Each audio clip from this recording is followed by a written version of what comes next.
Hello, this is Jacob with Briggs & Coffee.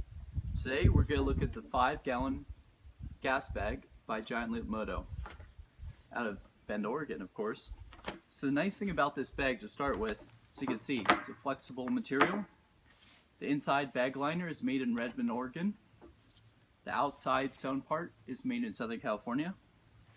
The great thing about this is you could basically, when it's empty, roll it up in a tiny container. Resembles a lot of those MSR showers that you can hang. So the nice thing also about this is, yes, you can hang it. There's sewn on webbing there, handles on all sides, holds again 5 gallons. Once it's full, you unscrew the cap. You can screw on the spout attachment. Very easy to fill up and to empty out. Again, once it's done, just roll it up, throw it in your truck.